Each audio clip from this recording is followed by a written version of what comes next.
भाग्यवान, हमारी सारी फसल बर्बाद हो गई। सर्दी भी आ ही चुकी है। अब हमारा गुजारा कैसे होगा?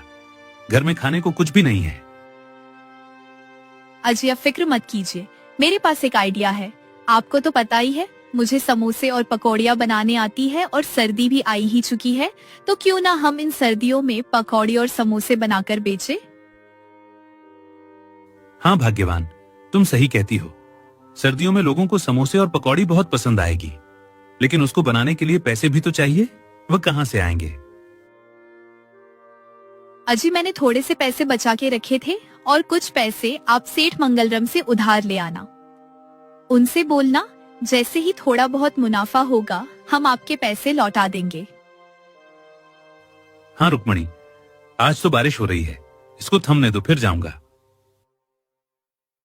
फिर वे दोनों खाना खाकर सो जाते हैं और सुबह होते होते बारिश भी रुक जाती है।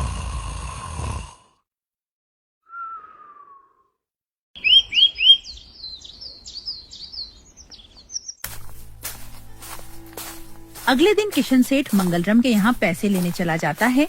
किशन सेठ के घर पहुँच जाता है। सेठ, जो स्वभाव से बहुत ही कठोर और निर्दय था, अपने नौकरों पर चिल्ला रहा था।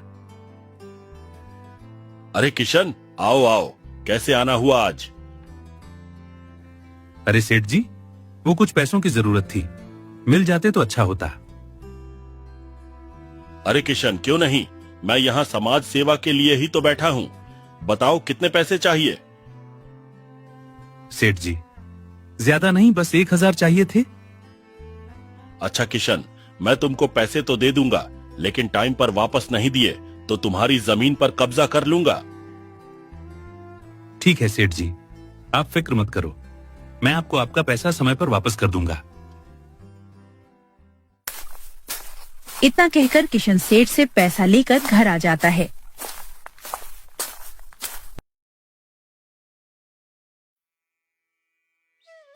ये लो भाग्यवान, तुम्हारे कहने पर मैं सेठ से पैसे तो ले आया हूँ, लेकिन उन्होंने अजीब सी शर्त रखी है कि अगर हमने उनका पैसा नहीं लौटाया तो वह हमारी जमीन पर कब्जा कर लेंगे। अजी आप फिक्र मत कीजिए, अब देखो सर्दियाँ भी आ चुकी हैं तो हमारे समोसे और पकौड़ी बहुत बिकेंगे। लोग बड़े ही चाव से खाएंगे सर्दियों में, तो हम सेठ के पैसे आसानी से चुका देंगे। अच्छा ठीक है भाग्यवान, कहीं ऐसा ना हो कि जो घर में थोड़ा बहुत पैसा था वह भी लग जाए और हमारी जमीन भी चली जाए। अजी आप खामखा टेंशन ले रहे हो, ऊपर वाले पर भरोसा रखो, सब अच्छा ही होगा। किशन बाजार जाकर उन पैसों से समोसे और पकौड़ी बनाने का सामान ले आता है। फिर रुक्मणी पकौड़ी और समोसे बनाती है।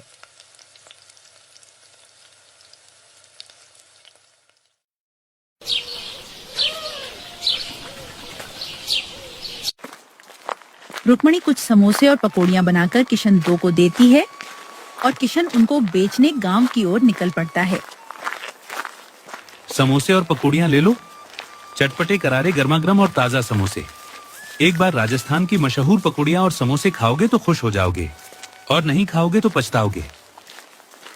समोसे और पकौड़ियाँ ले लो, चटपटे करारे गर्मागर्म और ताजा समोसे। एक बार राजस्थान की मशहूर पकौड़ियाँ और समोसे खाओगे तो खुश हो जाओगे, और नहीं खाओगे तो पछताओगे। अगले दिन सुबह रुक्मणी और भी ज्यादा समोसे पकौड़ी बनाकर किशन को देती है और किशन उनको बेचने गांव की ओर निकल पड़ता है। समोसे और पकौड़ियाँ ले लो, समोसे गर्मागर्म समोसे। एक बार राजस्थान की मशहूर पकौड़ियाँ और समोसे खाओगे तो खुश हो जाओगे, और नहीं खाओगे तो पछताओगे। अरे ओ समोसे वाले भैया, हमने सुना है तुम्हारे समोसे और पकौड़ी बहुत स्वादिष्ट हैं। चलो 100 रुपए के समोसे और पकौड़ी मुझे दे दो। हम भी तो देखें कि तुम्हारे इन समोसे पकौड़ी में ऐसा क्या है। किशन उस आदमी को समोसे और पकौड़ी दे देता है और उससे पैसे लेकर आगे की ओर निकल जाता है।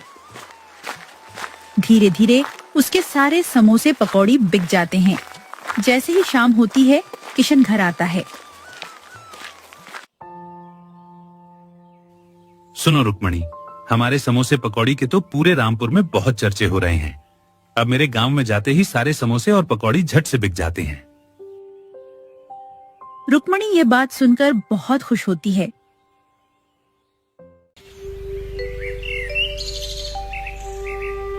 जहाँ किशन एक टोकरी में समोसे और पकौड़ी बेचा करता था, अब उसने एक बड़ा सा ठेला ले लिया था। ठंड के कारण किशन के समोसे और पकौड़ियों की बिक्री अब 20 गुना बढ़ गई थी।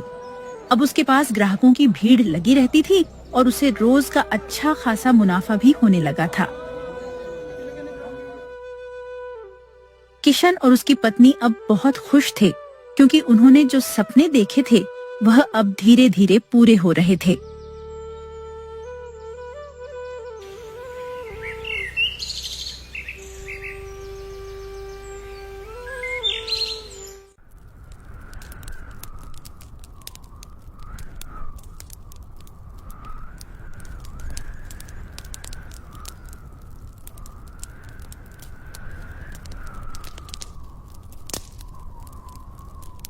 एक शाम जब किशन और रुक्मणी अलाव के पास बैठे हाथ सेकते हुए बात कर रहे होते हैं, तभी गांव का मुखिया उनके पास आता है और कहता है,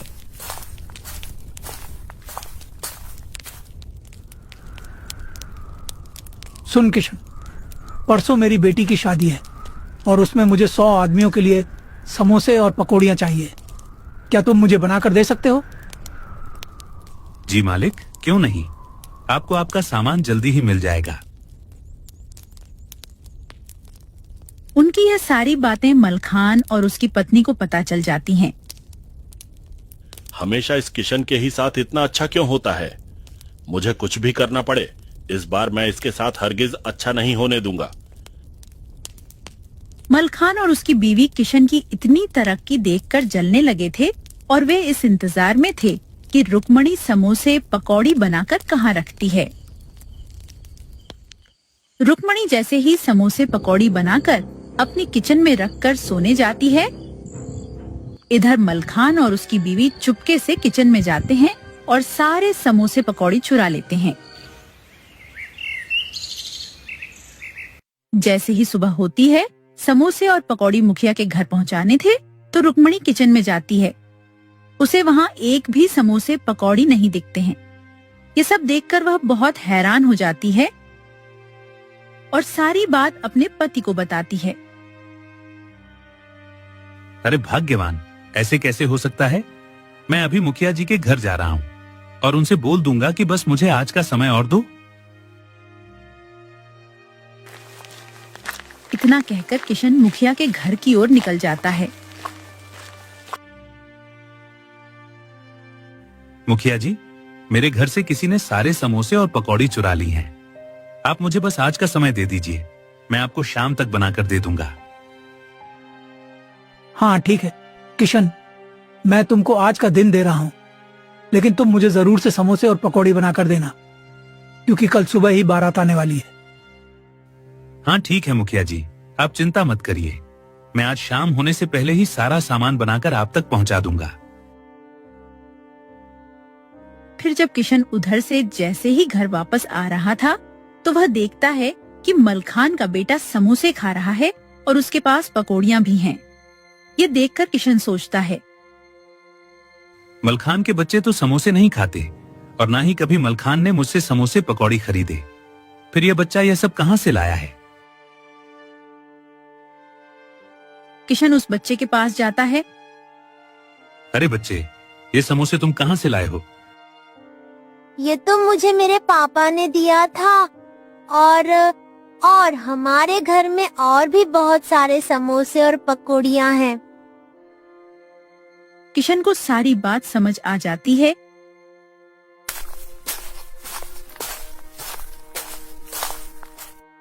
और वह घर आकर सब कुछ अपनी पत्नी को बताता है। अजी, आपको मुखिया जी के घर जाना चाहिए और उनको सारी बात बता देनी चाहिए। मुखिया जी ही हमारी मदद कर सकते हैं। फिर किशन मुखिया जी के घर जाता है और सारी बात उन्हें बता देता है। मुखिया जी अपने नौकरों के साथ मलखान के घर जाते हैं और उसके घर की छानबीन कराते हैं। जाओ, इसके पूरे घर की अच्छे से तलाशी लो जब वे छानबीन करते हैं तो उन्हें मलखान के घर के अंदर से ढेर सारे समोसे और पकौड़ियाँ मिलते हैं। क्यों चुराए तुमने ये समोसे और पकौड़े? मुझे माफ कर दीजिए, मेरे अंदर ईर्ष्या आ गई थी, इसीलिए मैंने ऐसा किया है। मुखिया जी, मैं आज के बाद ऐसी हरकत नहीं करूंगा। आप मुझे बस एक बार माफ कर दीजिए। नहीं, यह माफ करने लायक काम नहीं है। अगर मैंने तुम्हें माफ कर दिया तो तुम फिर से ऐसा काम करोगे। मारो इसको। फिर सब मिलकर मलखान की अच्छी धुलाई करते हैं। इस प्रकार मलखान को उसके की सजा मिल जाती है और किशन सेठ से लिया गया कर्ज भी चुका देता है और खुशी खुशी अपना जीवन व्यतीत करने लगता है। तो दोस्तों, हमें इस कहानी से यह सीख मिलती है कि जीवन में चाहे कितनी भी कठिनाइयां आ जाएं, लेकिन हमें हमारी मेहनत जारी रखनी चाहिए और किसी का बुरा नहीं सोचना चाहिए। कर भला तो हो भला।